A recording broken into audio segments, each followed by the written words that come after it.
welcome to the Presstartoplay Transistor video game review. I'm Christina. I'm Danny. I'm guest star Ryan Bond. Yeah, and today we're going to talk about the new video game that just came out.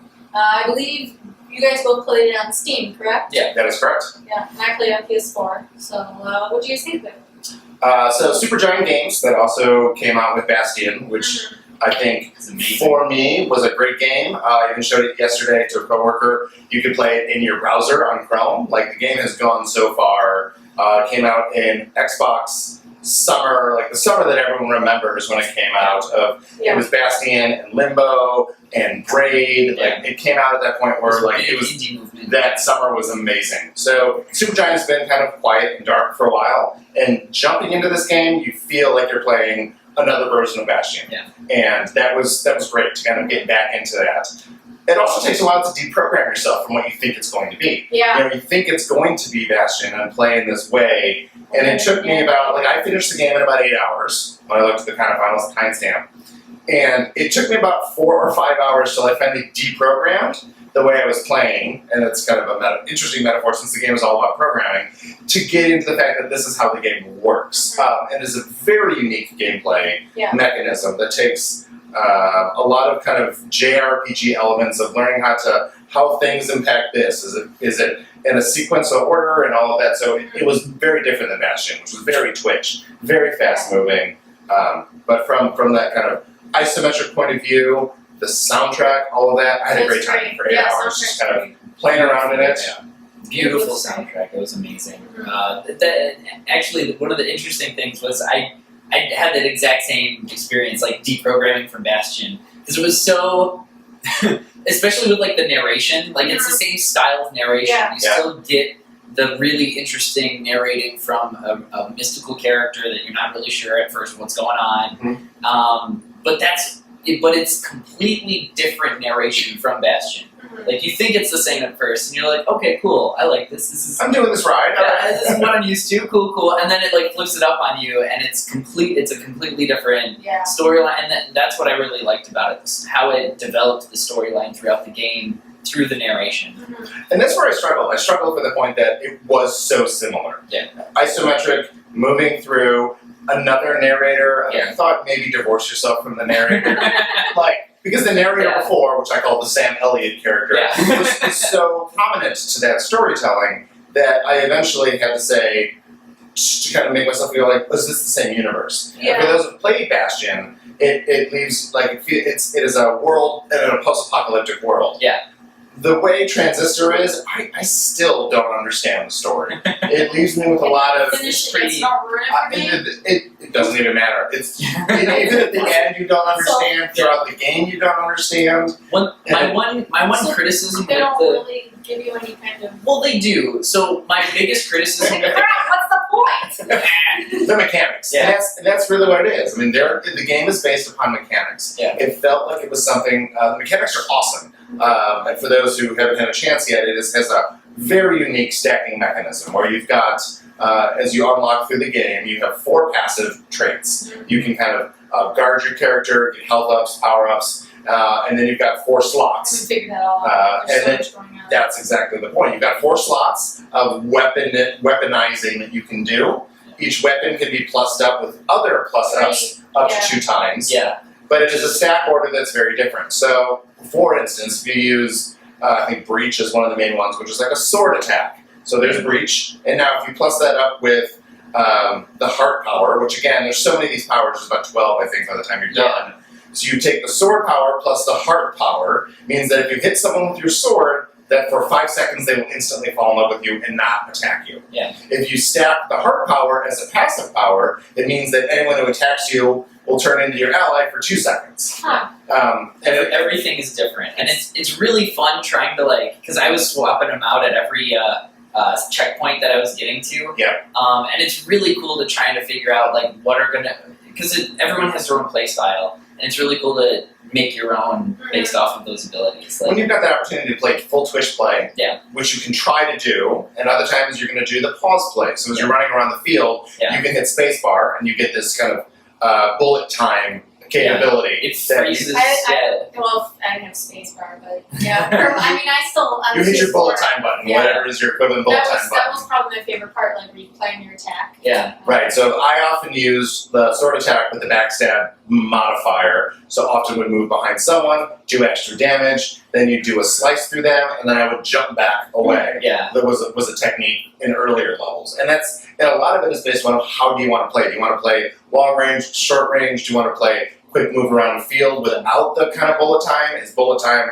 the only way you're going to be able to beat people? Because Right. once you come out of bullet time, you're also Everything's left with super nothing. fast. Well, you're Yeah. left with nothing for about 5 seconds. Like Yeah. your character is just running all around the field through that. And the thing that I liked is it wasn't just like if you do like 2 actions in bullet time, you're still left with a full bar of like you can't do anything for 5 seconds. Like it halves it. So like if you don't use the whole thing, you get to it doesn't punish you for doing that. It bases it off of what you've actually done.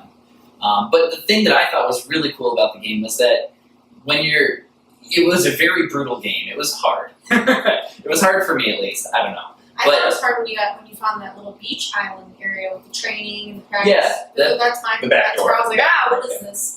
Did you do anything in the back door? Did you guys spend time I in there? did. Yeah, I I was had a doing pet time and I trial. was throwing a ball and I was on a hammock. Did you do any of the quests inside the back door? I did do the quests to unlock things. I think if you stick and do the backdoor activities, there's ones that are based upon timing maneuvers, performance maneuvers. They're all different training things. So your tutorial doesn't really show up for almost like an hour of gameplay. So that's kind of interesting as well. Yeah. You go through these little training exercises, and once you do that, you've learned a little bit more about the game. But if you do all of those, the game becomes radically easier. So it's almost like it rewards those who play everything that comes along. It punishes those who say, I just want to get through this. Because they're just going to die over and over and over again. But with the dying, that's what I thought was really cool, was instead of just instantly killing you, like, oh, your health bar went down, it pauses, it goes into bullet time for one last time and says, like, you get one last chance to do an action. As long as you don't put the limiters. Yeah. So that's another thing, again, part of Bastion. The idea is as you play through, you can add more ways to make the game harder as you play, which I think they're one of the few games that kind of come up with that metaphor. I don't know if they're the first, but they're definitely one of the ones that says you earn your difficulty levels as you go on. So you can just coast through it very easily. I don't even know what the gameplay is like, though, if you don't turn those on. Like, I loved it. I was like, I definitely didn't turn the one that took 6 extra memory away from you. Yeah, I didn't. I was like, that was no fun. I didn't Yeah. take that. That would have been really, I think it was really cool. it's no fun. You like feeling like a superpower when you're walking through. You want to be challenged, but there's a point where you can just take less powers that you have. I'm like, that's not fun. You want all the powers. You know, you don't just want Iron Man. You want the Avengers. You want all of it. All of it inside the room. But I think for me, I quickly bought the soundtrack. That was one of the first things I did. I own the Bastion soundtrack.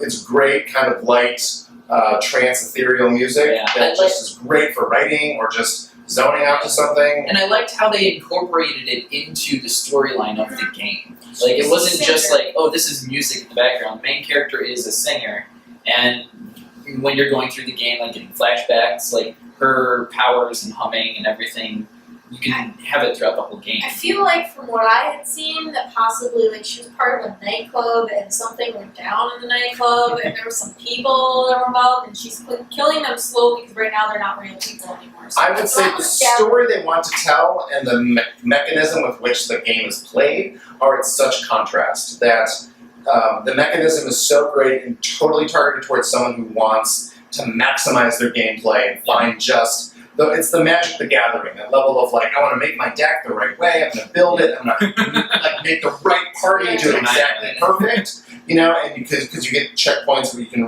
kind of restack everything. Yeah.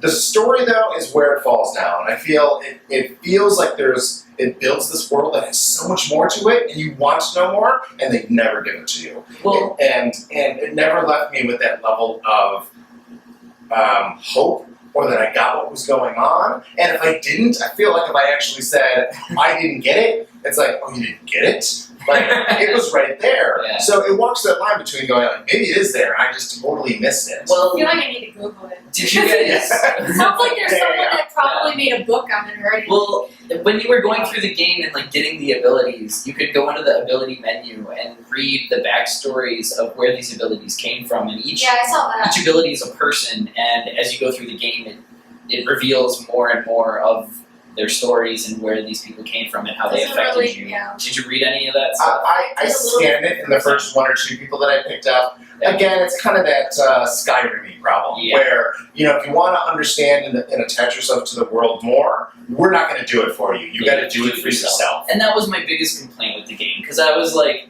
I don't want to read this stuff. Why can't the narrator talk more about Well, you these did people? when you would go to certain areas. You would go to that comment thing, like Yeah. those little posts. You would read that. Why couldn't you read the Right, other stuff? exactly. He'd And be you would like, make funny jokes, like, Yeah. "Oh, what do they mean by this? Maybe we should Yeah. comment back." It's very light. And I did love the one moment when she realizes about halfway through the game that since she can't speak, that she starts using those terminals as a way to talk to Yeah.